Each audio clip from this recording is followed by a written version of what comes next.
अंजलि पूछ रही हैं।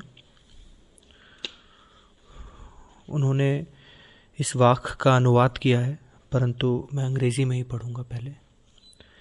दो you are wise, be as a fool, though you can see, be as one blind, though you can hear, be as one deaf, patiently bear with all you meet and politely talk to everyone. This practice surely will lead you to the realization of truth. इन्होंने कहा है, जैसे लला कह रही हैं कि देखते हुए अनदेखा करो, जानते हुए से अनजान बनो और सुनते हुए को अनसुना करो, वैसे ही मैं एक गृहिणी होते हुए किस तरीके से अपने अध्यात्म की ओर बढ़ रहे सभी कदमों के विरोध को अनदेखा कर सकती हूँ।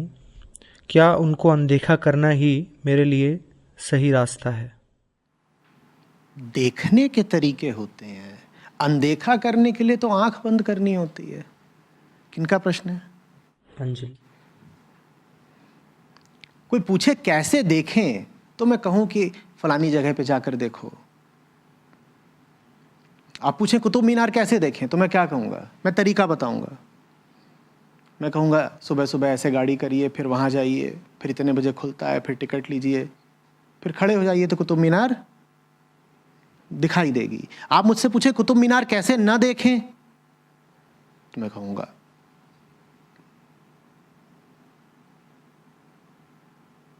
मुझे माफ करिए। अनदेखा करने की क्या विधि बताऊं? आप पहले बताइए देखने की मजबूरी क्या है?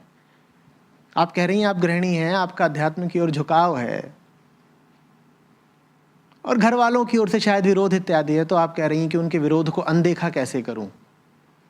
अनदेखा ही है, करने दीजिए विरोध।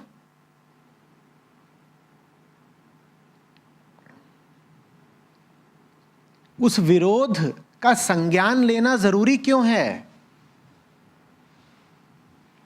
क्यों है जरूरी? क्यों है?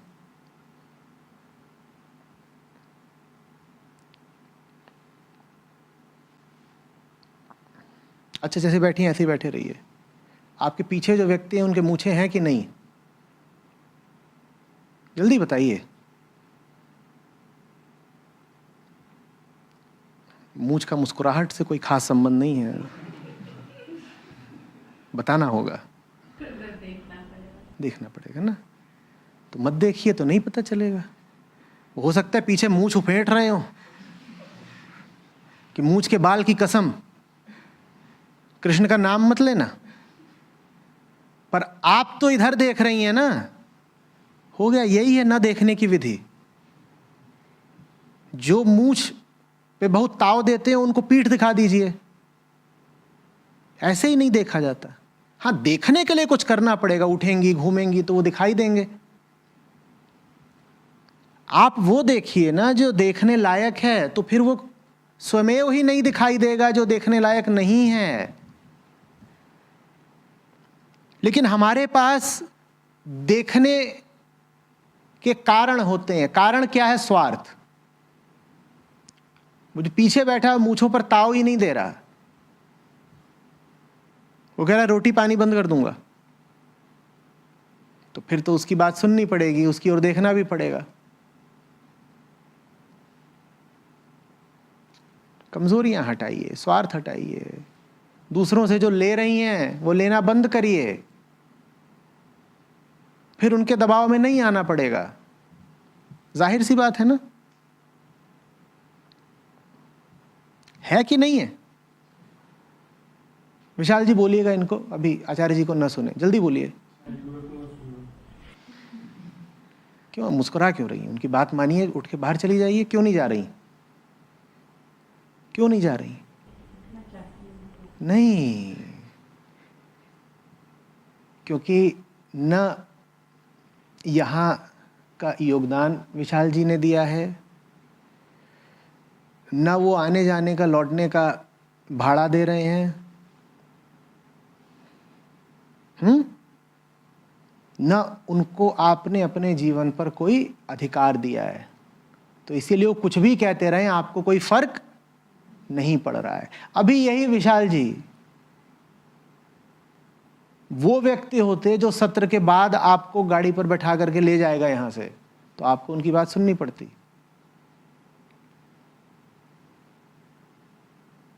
जिसके भी आश्रित रहोगे, एक बात पक्का समझ लो, वो अध्यात्म का तुम्हें समर्थन तो नहीं ही करने देगा। कोई तुम्हें आश्रय इसलिए देता ही नहीं है कि तुम अपना मन किसी कृष्ण या किसी कबीर को दे दो, ऐसा कोई नहीं होता। ऐसा अगर कोई मिल गया तुम्हें, जो तुम्हें आश्रय और सहारा देके भी तुम्हें भेज रहा हो कृष्ण और कबीर के पास, तो समझ लेना कि तुम्हें कृष्ण और कबीर ही मिल गए हैं। आम आदमी तो कृष्ण से प्रतिस्पर्धा करता है ना। वो कहता है अच्छा रोटी मेरी खाती है और भजन कन्हैया का गाती है, ये नहीं चलेगा। मेरी रोटी खाती है तो भजन भी मेरा ही गा।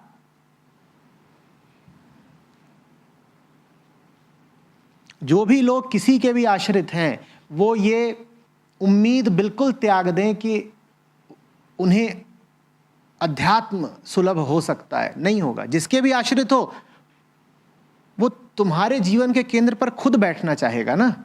वो कहेगा मैं राजा हूं तुम्हारा। और अध्यात्म का मतलब होता है कृष्णों और कबीरों को राजा बना लेना। वो कहेगा मैं पागल हूं, खर्चा मैं उठा रहा हूं, और गीत गा रहे हो कान्हा के। अगर कान्हा के गीत गाने हैं तो कान्हा से ही बोलो खर्चा उठाए। बात सीधी है ना। हो सकता है वो इन शब्दों में ना बोले, हो सकता है सभ्य हो, सुसंस्कृत हो, लेकिन भाव यही रहेगा। भाव यही रहेगा। दो वर्ग के लोगों के लिए बड़ी समस्या है। एक वो जो बेरोजगार हैं, और दूसरी, माफ करिएगा, गृहणियां। खास तौर पे जो आश्रित गृहणियां हैं, जो कुछ कमाती धमाती नहीं। इनको सबसे बड़ी सजा और बड़ी दुखदाई सजा ये मिलती है कि इनका अध्यात्म की तरफ बढ़ने का रास्ता बिल्कुल रोक दिया जाता है।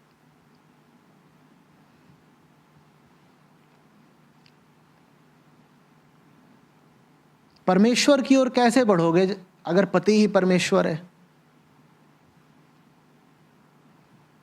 कैसे बढ़ोगे बताओ? परम पिता की ओर कैसे बढ़ोगे अगर बात बात पर घर पर पिताजी के आगे हाथ फैला रहे हो? और वो जो ऊपर बैठा है उसको इन्हीं दो नामों से बहुधा संबोधित किया जाता है, या तो पति या पिता। तो बताने वालों ने साफ बता दिया है, पहले से ही चेतावनी दे दी है कि एक कोई बाप मानना और एक कोई पति मानना। पर बेरोजगार आदमी की दिक्कत यह कि वो बाप के सहारे बैठा है, और न कमाने वाली स्त्री की मजबूरी ये कि वो पति के सहारे बैठी है। तो लो, खत्म हो गया ना खेल सारा। न परम पिता मिलेगा न परम पति मिलेगा। यही वाले नीचे वाले गरम पिता गरम पति मिल जाएंगे।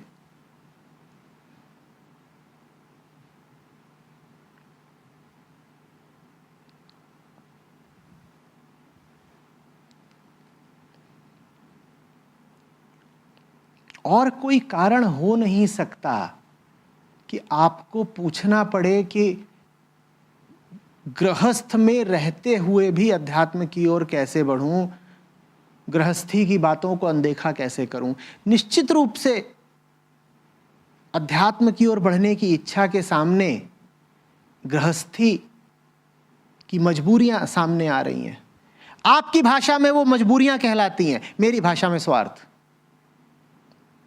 आदमी मजबूर हो कैसे सकता है जब तक उसका स्वार्थ ना हो? बताइए मुझे। आप तो कह देते हो नहीं नहीं नहीं, मुझ पे कोई अंकुश नहीं लगा रहा। ये बड़ा आम जुमला होता है। जैसे ही मैं कहूंगा कि आपको मजबूर किया जा रहा है अध्यात्म की ओर न आने के लिए, तो मुझसे कहा जाएगा नहीं, मजबूर कोई कुछ नहीं कर रहा, वो तो हम अपनी ही जिम्मेदारी मान करके नहीं करते। हमसे किसी ने कहा थोड़ी है, साहब आपसे कोई शब्दों में नहीं कहेगा, वो माहौल ऐसा बना दिया जाता है कि आपको खुद ही लगने लगता है कि मेरी पहली जिम्मेदारी तो कढ़ाई और करछुल की है। कोई मुंह से थोड़ी कहेगा।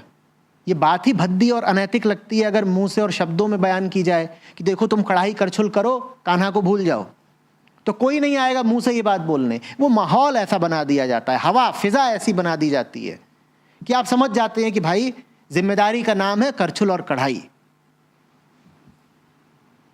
या कोई और जिम्मेदारी, कुछ और, पर ले दे करके सब होता यही है, करछुल कढ़ाई।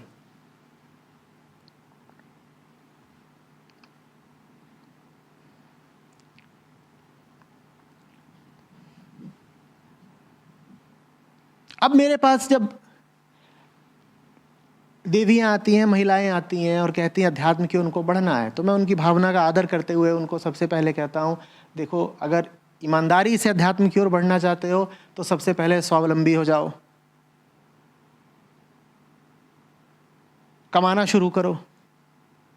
और फिर उनका मुंह उतर जाता है, मुझ पे ही खफा हो जाती हैं।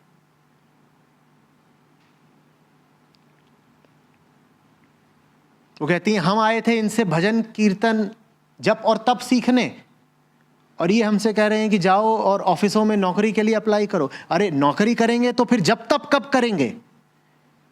तर्क तो बड़ा सुविधा का है कि देखिए एक तो हम गृहिणी हैं, हमारे पास वैसे ही समय कम बचता है, और दूसरे आचार्य जी आप इतने मूर्ख हो कि आप हमको बोल रहे हो कि जो समय बचा है उसमें भी जाकर के नौकरी करो। भाई हम नौकरी करेंगे तो जब तब भजन कीर्तन ध्यान भक्ति ये सब कब करेंगे? अब मैं कैसे समझाऊं कि पराधीन सपने हूं सुख नाही, जो आश्रित है किसी दूसरे पर वो सत्य की ओर नहीं बढ़ सकता। हाँ सुख ले सकता है वो, पराधीनता में भी भौतिक सुख मिल सकते हैं, पर सत्य की ओर नहीं बढ़ पाओगे, क्योंकि सत्य का ही दूसरा नाम मुक्ति है। अमुक्त रहते हुए सत्य की ओर कैसे बढ़ोगे भाई?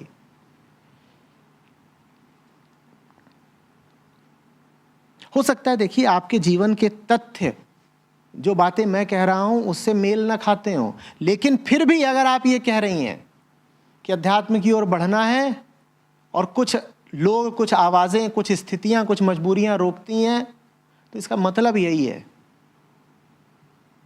किसी न किसी दूसरी चीज पर निर्भर हुए पड़े हो, आश्रित हुए पड़े हो। अपनी निर्भरता तलाशिए।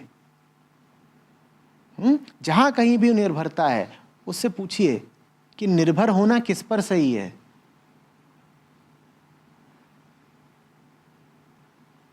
वो उस पर या संसार पर? और कुछ भी देखिए इतना महत्वपूर्ण नहीं होता कि आप उसे अपनी आज़ादी से ऊपर का दर्जा दे दें। जितनी बातें आपको बताई गई हैं आज़ादी के विरोध में, उन सबको तत्काल झूठा जानिए, खारिज करिए। हमें बता दिया गया है कि नहीं नहीं नहीं, जिम्मेदारी बड़ी बात होती है, उसके लिए मुक्ति की कुर्बानी दे दो। हमें बता दिया गया है कि प्रेम बड़ी बात होती है, उसके लिए मुक्ति की कुर्बानी दे दो। झूठी बात। प्रेम की तो परिभाषा ही है मुक्ति से प्रेम।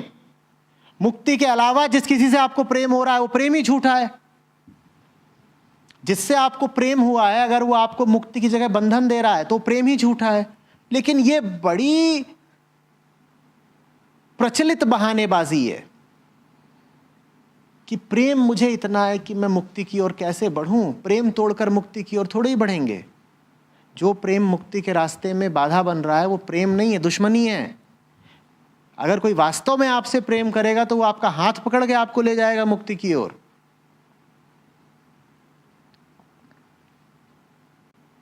और अगर आपकी परिस्थितियां मुक्ति के रास्ते में बाधा बन रही हैं तो वो परिस्थितियां भी आपके लिए घातक हैं, विषैली हैं। उन परिस्थितियों से बाहर आइए।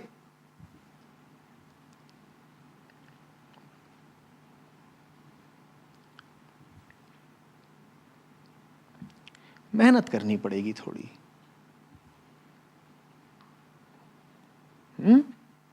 सुविधा में बैठे बैठे काम नहीं चलेगा।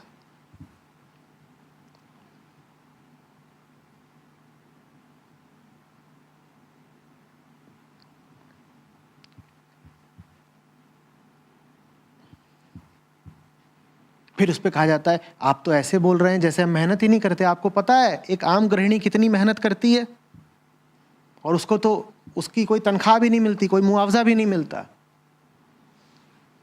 देखिए क्षमा करिएगा, लेकिन आप गृहिणी होकर के घर में जो मेहनत करती हैं, अगर उसमें दम ही होता तो उस मेहनत ने आपको अब तक आज़ाद कर दिया होता ना। अगर आपने जो आज तक मेहनत करी है वो सार्थक दिशा में होती और भरपूर होती तो उसका फल अब तक आपको आज़ादी और मुक्ति के रूप में मिल गया होता ना, मिल गया होता ना, नहीं मिला ना। इसका मतलब वो जो आप घर पे मेहनत वगैरह कर रहे हैं वो अपर्याप्त है और बहुत महत्व, बहुत मूल्य की नहीं है। आप अपने आप को गौरवान्वित कर सकते हैं कि हम तो घर पे बहुत मेहनत करते हैं, देखो हम कोई खाली थोड़ी बैठे हैं, दूसरे लोग दफ्तर में काम करते हैं, हम घर में काम करते हैं। नहीं, आप अपने आप को ये बहाना देते रहिए। ये बहाना चल नहीं रहा है क्योंकि इस बहाने के कोई परिणाम सार्थक आपको दिखाई नहीं दे रहे हैं।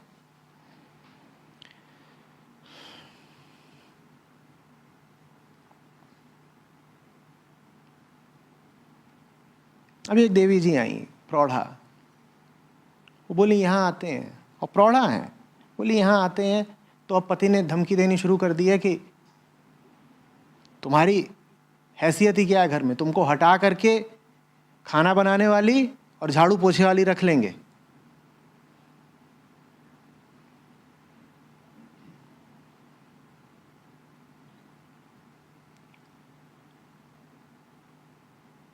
आपको जीवन इसलिए तो नहीं मिला है ना कि खाना बनाएं और झाड़ू पोछा करें और बर्तन धोएं,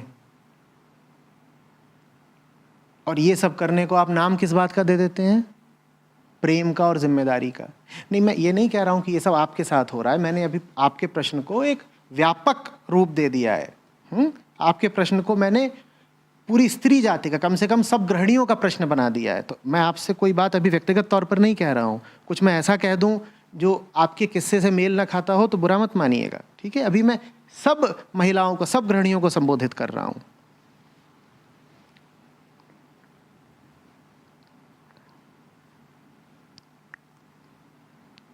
हम इसी में इतराए रह जाते हैं कि हम तो घर का काम करते हैं, और आप जो घर का काम कर रहे हैं और आप जिनके लिए काम कर रहे हैं वो आपके काम को 2 कौड़ी की कीमत नहीं देते। वो आपको धमकी दे देते हैं कि अभी तुमको निकाल करके झाड़ू पोछे वाली और खाना बनाने वाली और बर्तन धोने वाली रख लेंगे, ज़्यादा मुंह मत चलाया करो हमारे सामने। तो फिर समझ जाइए ना कि आपको उस काम में समय अपना बर्बाद करना है या नहीं करना है। करना चाहते हैं, जिनके लिए आप ये सब काम कर रहे हैं, जब वो आपके काम को मूल्य ही नहीं देते, सम्मान ही नहीं देते, तो ये काम करके लाभ है? हाँ, इस काम में लेकिन दिन पूरा खपता है कि नहीं खपता है? पूरे परिवार के इतना बड़ा झोला भर करके कपड़े धोते हो, और जिनके कपड़े धोते हो उनके लिए कोई मूल्य नहीं धुले हुए कपड़ों का। वो कहते हैं ठीक है, कपड़े ही तो धुले हैं, लॉन्ड्री में धुल जाते, काहे धो रहे हो कपड़े? पर फिर डर लगता है, कहते हो हमें और तो कुछ आता ही नहीं है कपड़े धोने के अलावा। अगर हमने कपड़े भी नहीं धोए तब तो ये बात बिल्कुल स्पष्ट हो जाएगी कि हम एकदम ही खाली हैं। अगर ऐसी बात है तो कोई नया ज्ञान सीखो, कला सीखो, बाहर निकल के कोई कुशलता सीखो।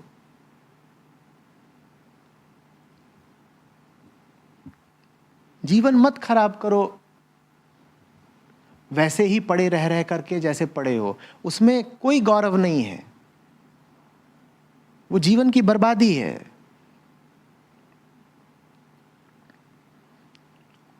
और यदि काम नहीं कर रहे हो तो उसका सबसे भयावह नतीजा ये निकलता है कि संसार से कट जाते हो, तुम्हें कुछ पता ही नहीं होता दुनिया में क्या चल रहा है। घर में एक सुविधाजनक जगह पर बैठ जाते हो कई अधिकारों के साथ, करीब करीब रानी ही बन जाते हो कि हम तो घर की। दुनिया में क्या चल रहा है कुछ पता ही नहीं है। दुनिया में बाहर निकलो तो फिर आटे दाल का भाव पता चले। उसका क्या नतीजा होता है? मानसिक विकास नहीं होने पाता। फिर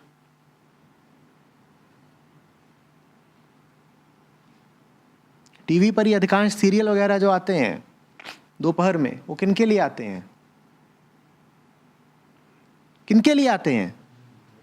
या तो बच्चों के लिए या गृहिणियों के लिए। देखते हो किस कोटि के रहते हैं, उनका बौद्धिक स्तर क्या रहता है, उनका इंटेलेक्चुअल लेवल देखा है कैसा रहता है? कैसा रहता है? एकदम ही शून्य। क्योंकि बना ही ऐसा लिया है घर पे बैठे बैठे अपने आप को कि कोई भी आके बेवकूफ बनाया जा रहा है, टीवी वाले भी बेवकूफ बना रहे हैं।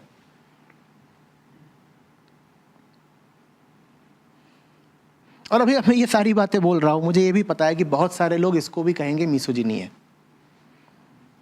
मुझसे कहा जाएगा कि आपके अंदर गृहिणियों द्वारा जो गृह कार्य किया जाता है उसके लिए कोई सम्मान नहीं है। You are debasing the housewife. हाँ बाबा, मैं ऐसा कर रहा हूं और जानबूझ के कर रहा हूं।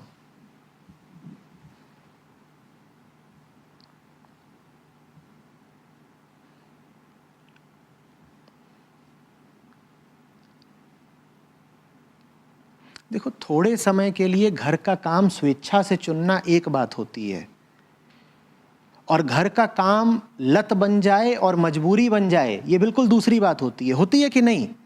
थोड़े समय के लिए घर का काम स्वेच्छा से तो पुरुष भी चुन सकते हैं कि साल 2 साल हम घर पे ही रहेंगे, घर का ही काम धंधा अपना देखेंगे, वो कोई भी कर सकता है। पर घर का काम आपके लिए एक अपरिहार्यता बन जाए, आपका जीवन ही बन जाए, ये बिल्कुल दूसरी बात है।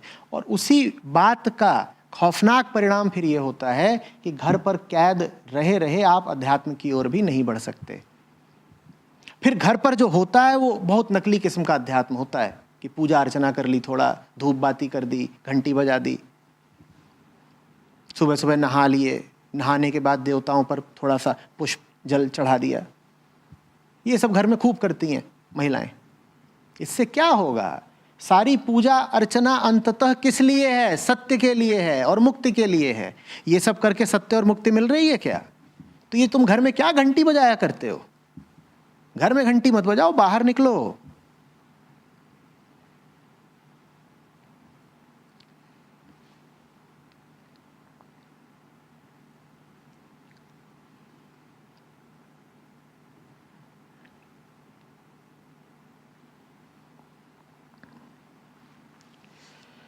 वही साधना है, वही अध्यात्म है आपके लिए। आपको कुछ नहीं मिलेगा उपनिषद पढ़ के अगर आप कैद में हो। जो कैद में है उसके लिए साधना है कि दीवारों को तोड़ो और बाहर आओ। कैद के भीतर बैठे बैठे तुम गीता का पाठ कर रहे हो, ये कोई साधना नहीं हुई, ये कोई अध्यात्म नहीं है, ये बहानेबाजी है।